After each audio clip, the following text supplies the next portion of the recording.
for the news this week.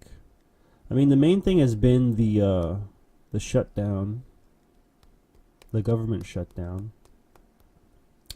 And I had read or seen somewhere, somebody was saying like, you know, this could work in Trump's favor, because as soon as Congress goes into session, they're going to be trying to impeach him now that there's a majority in the I forget if there's a majority in the House or the Senate for the Democrats. And I just, you know, my opinion on that is just that so much time and money has been wasted already on trying to impeach this guy. You know, if you use that time and money on other things, you know, probably be better. And at this point, he's already a couple years into his term, so, I mean, you know. And the funny thing is that Schumer was for a wall, but then since Trump got elected, he changed his position because the Democratic Party is a monolith. I mean, the Republican Party is kind of a monolith too, but more so the Democrat Party is more of a monolith. Again, most politicians are corrupt, but in the Republican Party, there is some variance. There's some degrees of conservatism in there. Like, you have neocons, then you have, like, the quote-unquote Tea Party, and you have some, like, libertarians in there. So it's not, like, all, you know, but the Democratic Party is, like you don't get anywhere in the Democratic Party if you're not towing the progressive line. But anyways, was it 2009 that he... Was it 2009? 2009. That was just 10 years ago. You're going to love this story. Immigration is a top topic in this country, especially with this midterm elections. And Senate Minority Leader Chuck Schumer has been an outspoken critic of President Trump's policies. Thanks to the president's actions, we've seen a crisis unfolding on our southern border and across the country. The crisis was willfully and purposefully created by this president through his zero-tolerance policy at the border. We all know how we got here. The situation's a big mess. Right, yeah, how did we get here, and where did you stand? But Schumer hasn't always sounded so opposed to illegal immigration. Here with a look back is Director of Policy Studies for the Center for Immigration Studies, Jessica Vaughn. Hey, Jessica. Hi, good morning. Jessica, I am amazed when I look back at some of the comments Harry Reid made in the Senate. It's a shame, really. We used to have civil rights leaders like... Surrounded by 2018 Donald Trump on undocumented workers. When we use phrases like undocumented workers, we convey a message to the American people that their government is not serious about combating illegal immigration. Now they like to use the word undocumented because it's more political. I don't use that word. They're illegal immigrants. They came over illegally. Some are wonderful. Which isn't a lie. I mean, if you break immigration law, you know, you're illegal. You've committed a crime. Like, I don't understand why people don't get that. For people, and they've been here for a while, they got to go out. It's the same. They have the same philosophy. Who's telling the truth? Okay, I fucking hate the Fox News. I hate all these fucking talking heads, man. They just add so much fluff to everything. Like, just fucking get to it. It's a flip-flopping compilation. What is this? Who in America doesn't think a president, Democrat or Republican, deserves his or her picks for who should run the agencies? Will you vote for your colleague, Senator Sessions, as Attorney General? I've already said I'll oppose Senator Sessions. The 9% rating is a cry by the American people to the Congress. Do something to help us. Our incomes are declining. Our lives are becoming more difficult. Stop the gridlock. Republicans are grinding the Senate to a near standstill. We can't influence when they have the hearings. The original plan was to have 8 or 10 hearings the first week, but we can hold them up on the floor, and for 2 months, that's all they'll do is their nominations. And so they're sort of stuck there, too. Refusing to confirm qualified judges, preventing executive agencies from having the leaders they deserve. Well, it's a new world. People demand action. The old rules need to be modified. There's nothing that says they have to change the rules if Gorsuch doesn't get 60. And the logic, the irresistible, immutable logic is, if the nominee doesn't get 60, you change the nominee, not the rules. We'd much prefer the risk of up or down votes in majority rule than the risk of continued total obstruction. That's the bottom line, no matter who's in power. We'd be Okay, I'm kind of like nodding off just watching it. It's like, I already know this guy's a fucking liar. Yes, politicians are liars. They flip-flop on all kinds of issues. Basically, the position of the Democratic Party is anti-Trump. Basically, anything Trump says, they have to be against it in order to, in their minds, retain their base, their political base, and not lose more Democrats to the Republican Party, which is what happened. I mean, when Obama got elected, Republicans switched over to vote Democrat, and then those that were disappointed by Obama, like even some Democrats, moved over to the Republican Party to vote for Trump. I mean, don't Dems the facts, homie. This, Trump didn't steal the election. There's a lot of people who actually voted for him because they actually believe in his policies or like whatever. I mean, you've seen the rallies this guy has put together all the time, like thousands of people. Say what you will about, how much of an asshole he is or, whatever, who's following him or whatever, but I mean, them's the facts, man. He got people fucking voting for him. And I feel like the Democratic Party, they have a lot of, the Republican Party too, like they tamper with the voting. I don't think it's Russia or anything that's behind it all. No Russian conspiracy. It's just that, these politicians use whatever dirty trick they have to get votes, like gerrymandering and things like that.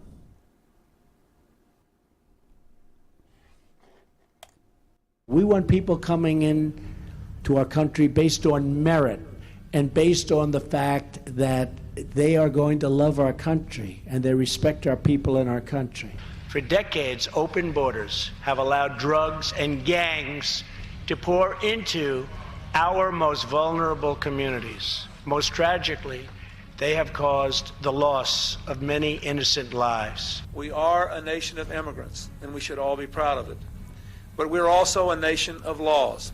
It is wrong and ultimately self-defeating for a nation of immigrants to permit the kind of abuse of our immigration laws.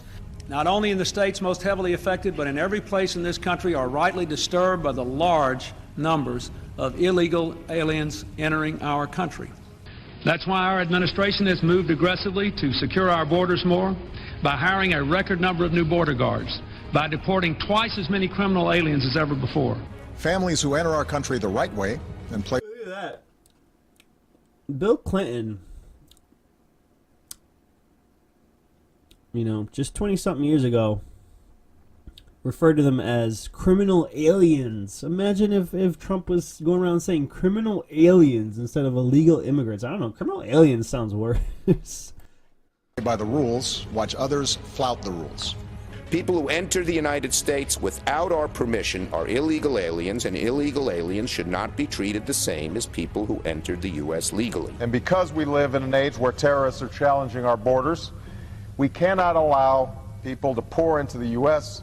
undetected, undocumented, and unchecked. We've got to do several things, and I am, adamantly against illegal immigrants. Certainly, we've got to do more at our borders, and people have to stop employing illegal immigrants. And we're working to make sure that we have sufficient facilities to detain, house, and process them appropriately. And it is unlikely that their children will be able to stay. And I've asked parents across Central America not to put their children in harm's way. The president's decision to end DACA was heartless and it was brainless. Hundreds of thousands of families will be ripped apart. Meanwhile, what's happening to families at the border is horrific. This is a moral and humanitarian crisis. What do you keep lying about, sir? That's the Democrats' law. We can change it tonight. We can change it right now. I will leave here. No. They're telling us that the single most grave threat to America is a bunch of poor, impoverished, broke, hungry refugees 1,000 miles away. They're even using our brave troops, sending them down as a political stunt. The Department of Homeland Security says there's been more than a 200% spike in illegal border crossings over the past year, and a 37% jump from last month to this month. For the first time, an American president is taking a very firm line. Good. That's what's needed. Whole populations are on the move. Invasions, frankly, have to be stopped. I know that's kind of a strong wording, invasion, but it's not like a military invasion. When you have thousands of people pouring over the border, it's like a cultural invasion, really. And, while there might be some good people in there, if they're not vetted, you're letting in criminals as well, the cartel, and people who just want to live off of benefits, which illegal immigrants do get. Let's see. Illegal immigrants benefits, U.S. Study. Majority of immigrants receive welfare benefits. USA Today. It's been discussed and debated before. How many immigrants receive government welfare benefits? Well, a study released Wednesday pins that number at about half. I'm Jim Lenahan, and this is USA Now. The report comes from the Center for Immigration Studies, a group that advocates for lower levels of immigration. Among the findings are 51% of immigrant-led households receive at least one kind of welfare benefit. That compares to 30% for non-immigrant households. And the numbers are higher for households with children. 76% of immigrant-led households receive some type of welfare, compared to 52% for non-immigrant households. Of course, these findings are sure to fuel more debate on a hot-button political issue, but consider this context. Experts note that in all of America's immigration waves, that first generation of immigrants have had lower levels of education and worked in low-paying jobs. But subsequent generations have fared much better and often moved up to the middle class. Also, many of the benefits in immigrant-led households are actually going to American-born children of those immigrants, such as subsidized school lunches. Those recipients are actually U.S. citizens. And it's worth noting, immigrants aren't the only group dealing with tough economic times. The study shows that many non-immigrant households with children are struggling to make ends meet. That 52% receive some type of government benefit. There you go. So that's one of the main reasons why I'm not for open borders, is because we are handing out benefits to people who weren't even born here. And it would be nice to be able to give everybody some free shit, wouldn't it? It'd be great. But that's not how the world works. Nothing is free. Somebody has to put in the labor to provide you whatever. In this case, it's the U.S. taxpayer who provides the labor, gets paid, and then a third of the paycheck goes to the government. Maybe if we didn't have to worry about a third of our paycheck going to the government, we wouldn't need we wouldn't need these benefits, right? Maybe you'd be able to sustain yourself on a smaller salary if a third of your paycheck didn't go to the government.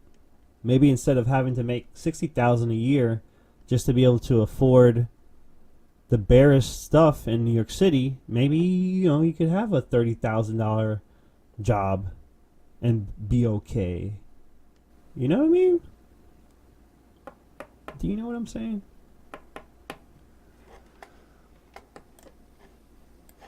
Let's see.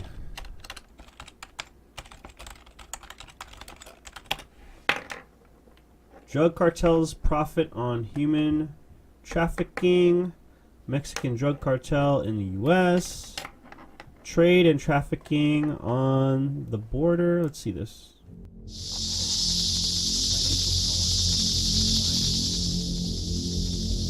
If you call 911 here, it takes an hour or hour and a half for the sheriff to get here. So how do we protect ourselves?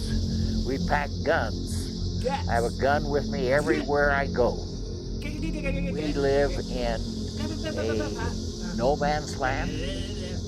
We live in an area controlled by the Sinaloa cartel. All the mountains back here, we've seen cartel scouts all around us. In fact, they may be watching us now.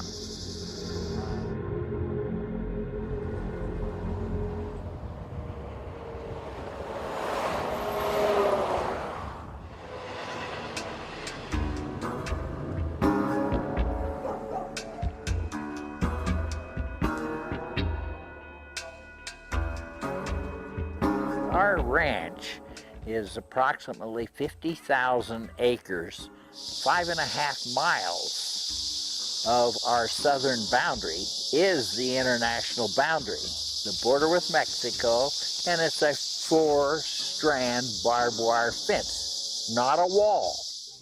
The whole situation as it is, with a 25-mile gap between the two sections of wall, one in Nogales and one in Sasabe, means that the cartel has free access to the United States. The cartel scouts on the mountains, the Border Patrol never sees them because the cartel scouts on the mountains can see the Border Patrol 10, 15 miles away. There's this horror story after horror story, and one of the most horrible is that a old-time coyote told a group of people, we think about 40, that he could just charge them a little money and he could get them into the country. They got near the international boundary, they looked up on a ridge, and there were guys horseback with guns, and it was cartel guys. They came down, raped the women over and over and over again for 7 to 10 days. They beat the heck out of the guys, and they took and cut the fingers and thumbs off of the old-time coyote. We need a wall. We need roads. I believe you should secure the international boundary and have a worker program and bring people into the country legally. But when jobs dried up during the financial recession, that all kind of stopped.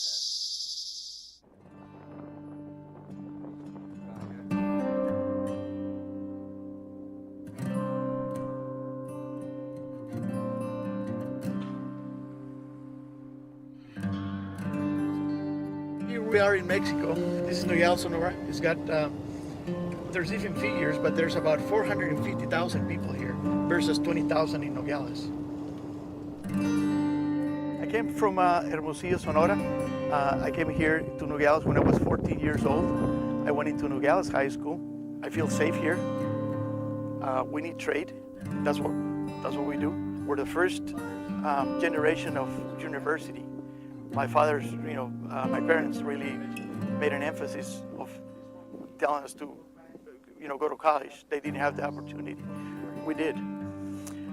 Like I said, in 1988, I opened my business to buy American produce and ship it into Mexico, very successfully. I mean, we were one of the first ones. That's when NAFTA started. I mean, we have a fence already. It's at 22, 24 feet. And there's a few people that can jump it. I mean, they climb it. And it's just a matter of making a longer ladder than the fence. But that's not the main issue. And still, I don't see how his plan would work. I mean, if he's trying to deport 11 million people, Are you going to be stopping me every day? Do I fit the profile and I will be stopped everywhere I go, at the restaurant or at the movies or anywhere I go? Are they going to my office and ask me for papers? I don't understand how that would work. I would say that we fit the profile and we'll be stopped every day. I mean, the dude looks white to me. That is not good at all. But there's a lot of other issues in politics. I mean, we need to see about safety of the country. I mean, I agree with that 100%. But I do agree about, getting some criminals out of here. And that would be all races, not just Mexicans.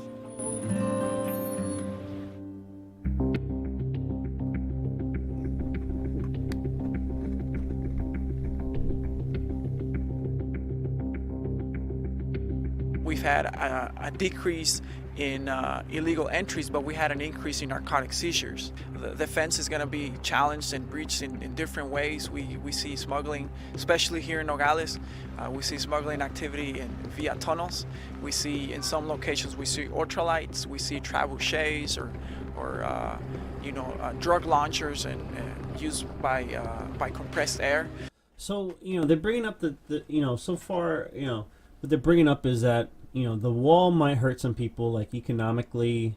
I had read somewhere else that some farmers, actually some U.S. farmers, were not for the wall because it would cut into their property, or they were saying like they don't want anybody building wall there. That it's their land. That no amount of money is gonna So, I mean, usually what they do, the government does, is through eminent domain, they just seize the land and, they give the person whatever the value is. Excuse me, I should have muted that. But, and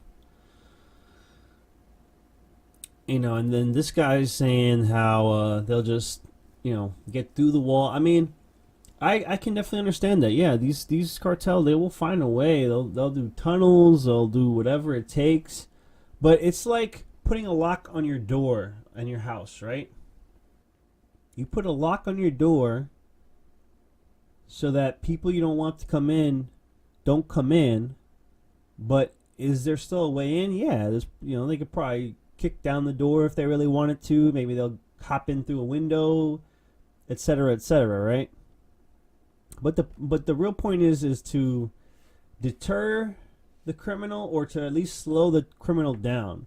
So what you want to do is have security that, most criminals will just be like, all right, I don't even want to deal with all that shit. It's just too much of a risk. And then, basically for those that still want to risk it, they're, it just is harder for them. They got to build the tunnel. They got to get the night vision goggles. They gotta fucking do all kinds of extra stuff instead of just running across the border. So, no security measure is 100% foolproof, but having some security is better than having no security. And obviously the Border Patrol is too stretched thin, and we could just take the fucking troops back home from abroad that we have scattered across the earth in different bases, bring them home, put a bunch of troops on the fucking southern border, dude, on the borders. Have some actual national defense.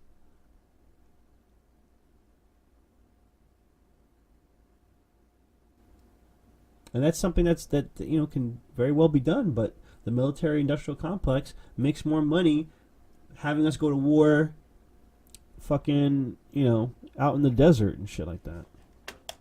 So we see an array of methods where individuals are trying to smuggle narcotics across.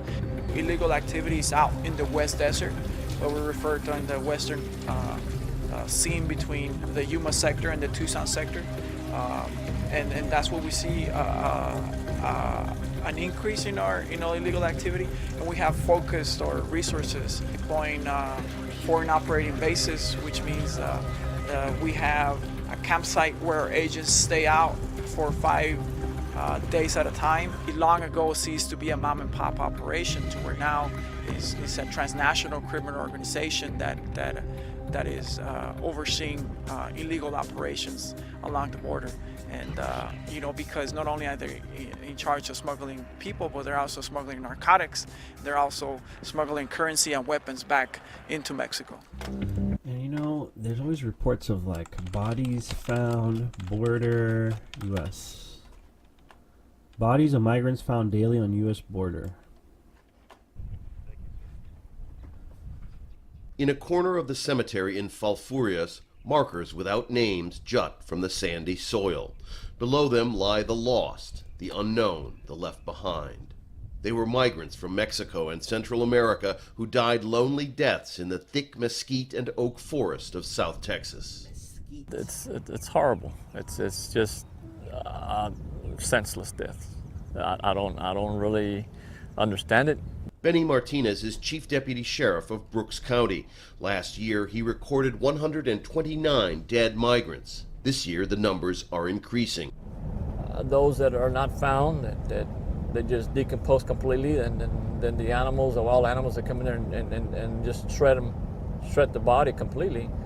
Those type of bones you're never going to find. Falfurrias is an impoverished, crumbling town more than 100 kilometers from the Mexican border. But a U.S. Border Patrol checkpoint on the highway just south of town is the last barrier for migrants en route to the cities of Houston, Dallas, and beyond. Human smugglers have found a way to evade it. About 10 kilometers before the smugglers reach this checkpoint, they get off the highway and lead the migrants on a march through the brush. They move fast, for many kilometers at a time, and anyone who can't keep up or gets sick or is injured along the way simply gets left behind. And many of those people never leave these woods alive. These photos are of corpses found on the sprawling ranches near Falfurrias. They die from heat exhaustion and thirst. You find them sometimes where they're so just deteriorated that it's almost like a horror movie. You're missing skin, you're missing limbs or eyeballs, and that's a sad situation. Local rancher Mike Vickers lives near the checkpoint. He sees migrants cross his land every day, and among them, he believes, are gang members and criminals. You always got your gun with you. You want to make absolutely sure that gun's got plenty of bullets in it. Vickers and his wife Linda keep guns and several large dogs on hand for self-protection.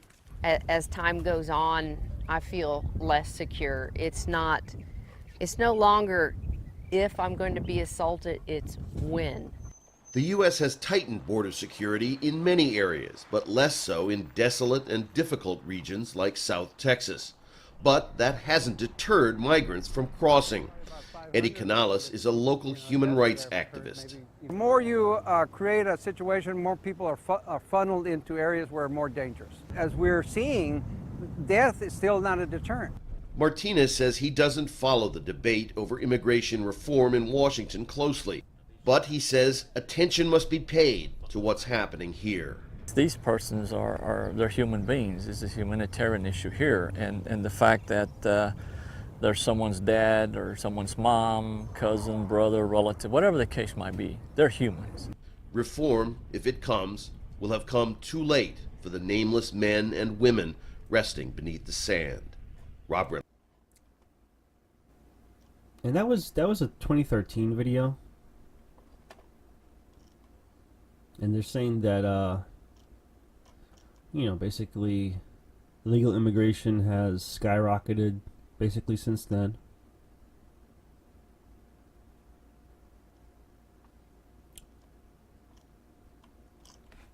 What was I thinking to look up just now? I forgot. But anyways, I think you get the picture that the southern border is a volatile area. There's a lot of crime in Mexico. There's no denying that. Cartels are very strong in Mexico. There's no denying that. They come into the United States all the time. Right now, there's probably thousands of motherfucking coyotes funneling people and drugs into the country as we speak. And when you come from a third world country, there isn't really much else to do if you want to be wealthy. If you want to be wealthy, you got to get into the drug trade, basically. And oh, right, these countries that basically allow, you know, like the migrant caravan to basically come up to the United States, like we give them aid and everything. You know, we do give them aid. U.S. aid, South America. U.S. foreign aid by country. Okay. Even better. By country. Let's see. Let's see Ecuador. Isn't that one of them? Or at least one of the countries that they go through. Let's see.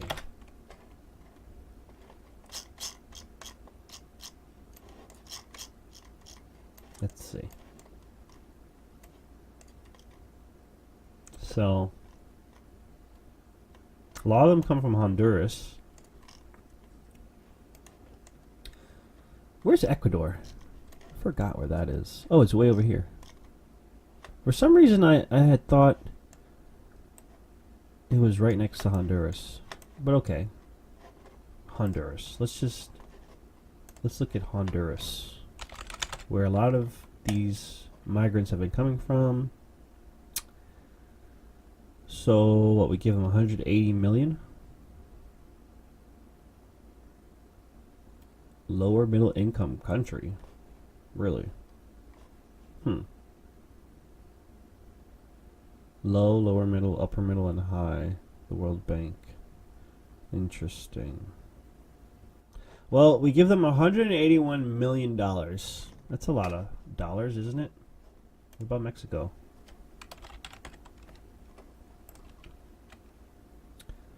$290 million. $290 million.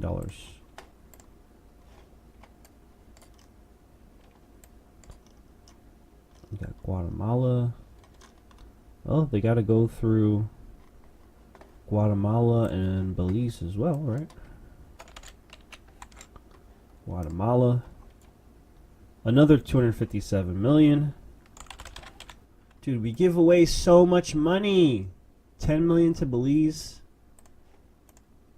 What?